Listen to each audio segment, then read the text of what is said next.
Contrôle systématique des pièces des taxis compteurs et taxis banalisés. Démarrage de l'opération ce matin, le constat de la rédaction dans cette édition. Baccalauréat 2013, les résultats officiels connus depuis cet après-midi. Le taux de réussite cette année est de 33,58%. En Égypte, la composition du nouveau gouvernement toujours attendue. En attendant, les attaques se multiplient dans le Sinaï. Mesdames et messieurs, bonsoir, il est 19h30, bienvenue dans ce journal. La circulation était assez fluide ce matin, vous l'avez sans doute remarqué. De nombreux conducteurs de taxis, compteurs et véhicules banalisés, appelés communément Woro-Woro, ont simplement évité de rouler, car c'est ce matin que démarrait l'opération de contrôle systématique des pièces doublées de la mise en fourrière des véhicules qui ne seraient pas en règle. Le constat de la rédaction est fait par Michel Mambo. Abidjan, ce lundi matin. Dans la circulation, très peu de taxis banalisés. L'opération de contrôle systématique des pièces lancée par le gouvernement entre en vigueur ce jour.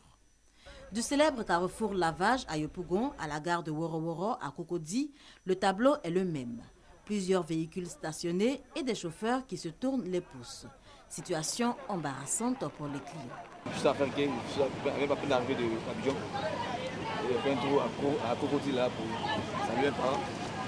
Bon, il ne faut pas qu'on manque de véhicules. Cette pluie-là, c'est pas bon. Si on envoie les véhicules en fourrière, il y a beaucoup de véhicules qui ne sont pas en règle.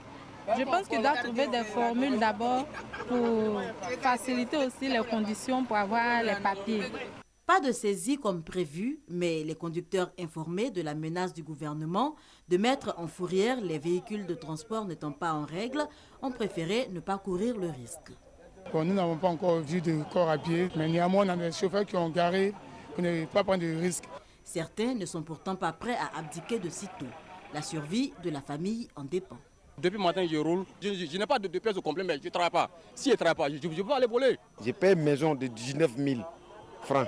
J'ai 4 enfants chez moi à la maison. Sans ça, je ne peux pas me nourrir, je ne peux pas nourrir mes enfants, je ne peux pas nourrir ma famille. D'autres, par contre, affichent leur volonté de sortir de l'informel. Seulement, ils ne savent où s'orienter. Il y a deux structures, il y a politique et puis il y a sautique. On ne sait pas où on va aller faire les pièces. Actuellement, à la mairie de Cocody, ici, là, on paye 19 000 francs.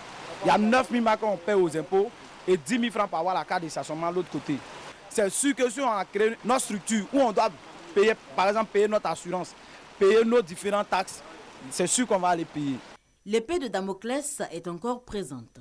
La menace plane toujours sur les conducteurs de taxis, compteurs et taxis banalisés. De toute évidence, pas de contrôle ce lundi matin, mais la mesure sera appliquée selon le ministère du Transport.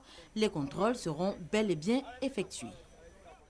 La Côte d'Ivoire s'organise également au niveau des douanes, un nouveau code douanier en perspective avec des procédures moins fastidieuses. Les experts y travaillent, ils sont en séminaire depuis ce matin. Ils ont 5 jours pour valider ce nouveau code pour une douane plus performante. Reportage Franck Quadio.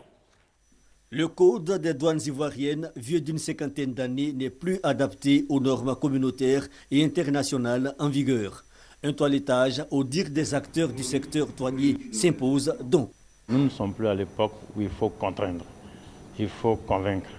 Et pour convaincre, il faut avoir des procédures qui soient accessibles à tous. Un code à reviser. Les réflexions depuis 2008 sont d'ailleurs engagées. Objectif, s'accorder sur une méthodologie d'adoption et de révision du code douanier. Et le séminaire débuté le lundi 15 juillet à Grand-Bassam vient en préciser les contours. Vous avez surtout dans la partie répressive le titre 2 de notre code de douane qui est à bien des égards complètement désuet. Le titre 1 a été remis au goût du jour par la commission de l'UEMOA. Il était bon que la deuxième partie qui traite des dispositions répressives, elle aussi, puisse être réactualisée. Il faut également que le code soit conforme aux engagements qui ont été pris dans le cadre de la Convention de Kyoto révisée pour la facilitation des échanges. La validation du projet du guide des procédures des enquêtes douanières après le dédouanement, un autre chapitre au menu des travaux. Il s'agit d'encadrer l'action du service aussi pour le rendre plus efficace, pour que les procès-verbaux qui vont être établis à l'issue de ces contrôles soient des procès-verbaux vraiment probants, qui ne soit pas contesté. Le séminaire sur l'actualisation du Code des douanes ivoiriennes prend fin le vendredi 19 juillet prochain. Baccalauréat 2013, les résultats dévoilés cet après-midi, 55 124 admis sur plus de 200 000 candidats, soit un taux de réussite de 33,58%. Pour l'atmosphère dans les établissements scolaires avant et après la proclamation, suivant ce reportage de Grace Kando. Famba Adama en route vers le savoir universitaire. Ce non-voyant vient d'obtenir son bac A2 au Collège moderne du Plateau. Avec le résultat positif aujourd'hui à ce baccalauréat, c'est l'occasion pour moi de redorer l'image des handicapés. Le handicap n'est pas un obstacle à la réussite. Je tiens à dire aux gens que voilà, si vous nous voyez dans vos différentes entreprises et tout ça, ne nous refusez pas parce que le diplôme il a été acquis comme tout le monde. Tout comme lui, d'autres admis ont le sourire. Le taux national de réussite est de 33,58% contre 25,22% l'année dernière. Je viens d'obtenir le bac A2. J'aimerais en profiter aussi pour remercier ma grand-mère qui a beaucoup fait pour moi. Je rends gloire à Dieu parce que vraiment, j'ai souffert. Ça fait 3e année. Je me suis battue à fond. J'étais à l'internat, mais malgré les moustiques et les difficultés de là-bas, je me suis en sortie. Je suis très fière. De la joie bien visible et les malchanceux se font discrets. Mais pour certains restés sur place, l'heure n'est pas au découragement. J'étais candidate au bac C 2013 et ça n'a pas marché. La vie continue.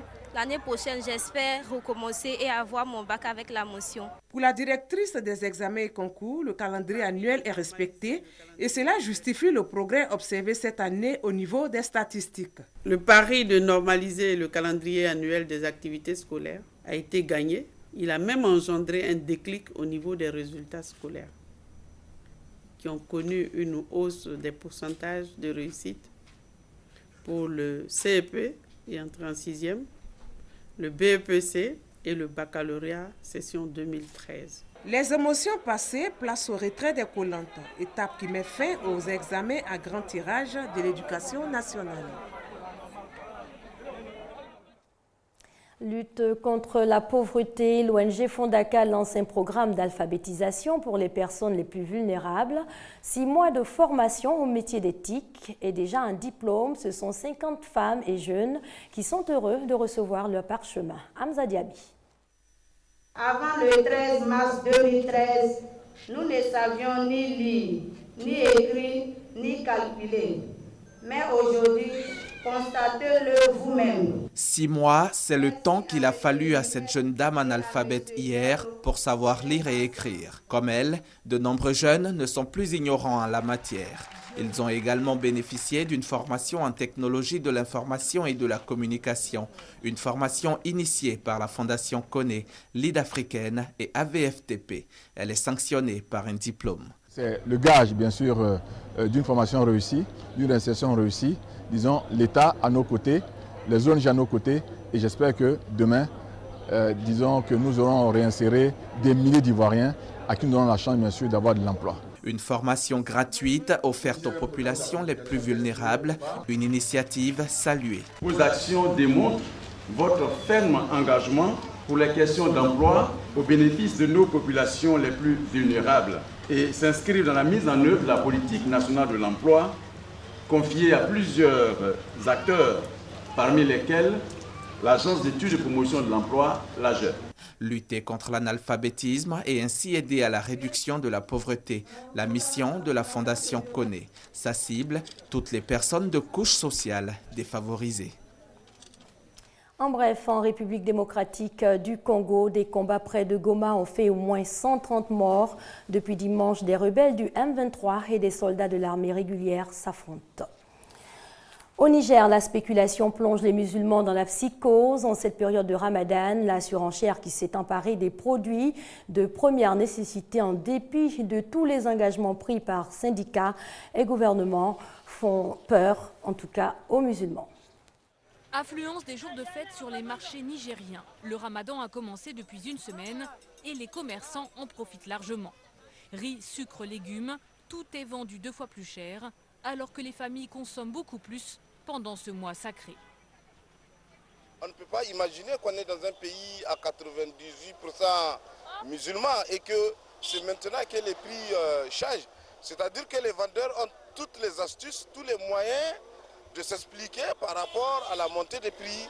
Et ça, ce n'est pas correct, moi je pense. Ce qu'on achetait à 500 francs CFA, aujourd'hui il faut débourser 1000 francs CFA. Tout coûte cher maintenant. Même le citron et le gingembre que nous produisons chez nous coûtent cher. On ne peut rien acheter. C'est un fait, le pays produit très peu à cause des mauvaises conditions climatiques.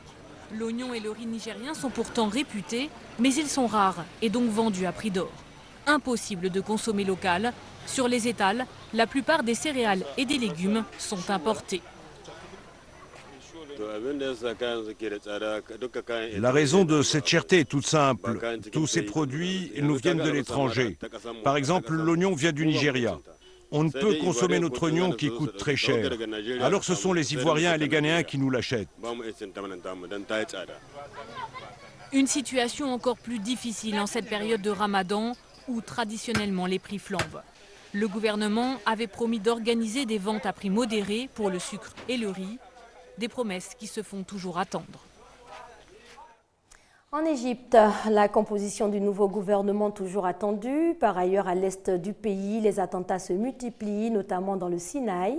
Aujourd'hui, au moins 3 personnes ont été tuées et 17 blessées dans l'attaque d'un bus.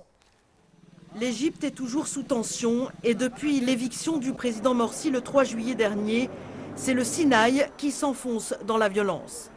Après l'attaque d'un poste de contrôle la semaine dernière, c'est un bus qui transportait des ouvriers d'une cimenterie qui a été touché par un lance-roquette. Au moins 3 personnes ont été tuées, 17 autres ont été blessées. On roulait tranquillement et brusquement tout s'est embrasé. On est descendu du véhicule et on s'est cherché les uns les autres. Il y avait 2 ou 3 cadavres dans le bus. On a réalisé qu'on avait été frappé par une roquette et qu'il y avait des morts et des blessés. Dans le Sinaï, les extrémistes islamistes ont lancé un appel aux armes et les actes de guérilla se multiplient. Par précaution, les forces armées égyptiennes ont démoli plusieurs tunnels entre Rafah et Gaza. Ils les ont remplis de sable et d'eau pour empêcher le passage d'armes de contrebande ou de militants islamistes. Au Caire, partisans et détracteurs de Mohamed Morsi appellent à de nouvelles manifestations, alors que la formation définitive du gouvernement intérimaire devrait être bientôt annoncée. Une situation suivie de près à l'étranger. Le secrétaire d'État adjoint américain William Burns est arrivé au Caire dimanche pour une visite de 2 jours. En Italie, Cécile Kyenge en croisade contre le racisme. Malgré les injures xénophobes dont elle fait l'objet, la seule ministre noire de l'histoire de l'Italie entend livrer une bataille implacable à ce fléau. L'affaire fait les gros titres de la presse italienne ce matin. Cécile Kyenge, ministre de l'intégration d'origine congolaise, a une nouvelle fois été prise pour cible par l'extrême droite. L'un de ses leaders, Roberto Calderoli, également vice-président du Sénat, l'a publiquement comparé à un orang-outan. L'insulte raciste a immédiatement été relayée par les réseaux sociaux et suscité une vague d'indignation dans le pays. Je dis au monde politique qu'il faut mener une réflexion sur le thème de l'importance de la communication, sur le rôle que doivent jouer les leaders politiques, le rôle que doivent avoir les personnes qui siègent dans les institutions, dans la communication. C'est un thème très important car les mots ont un poids. Propos haineux, menaces de mort, Cécile Kyenge affirme en être victime quotidiennement depuis sa nomination il y a 4 mois. Dernièrement, une membre de la Ligue du Nord, le parti xénophobe, appelait au viol de la ministre. Un autre l'accusait de vouloir imposer des pratiques tribales en Italie, des propos racistes qui ne sont pas l'apanage de la seule extrême droite. Beaucoup d'Italiens sont clairement racistes. En commençant par Berlusconi et ses réflexions sur Obama. Quand il a dit qu'Obama était jeune, beau et bronzé, ce sont des remarques racistes qui ne seraient pas acceptables dans un autre pays européen ou en Amérique du Nord.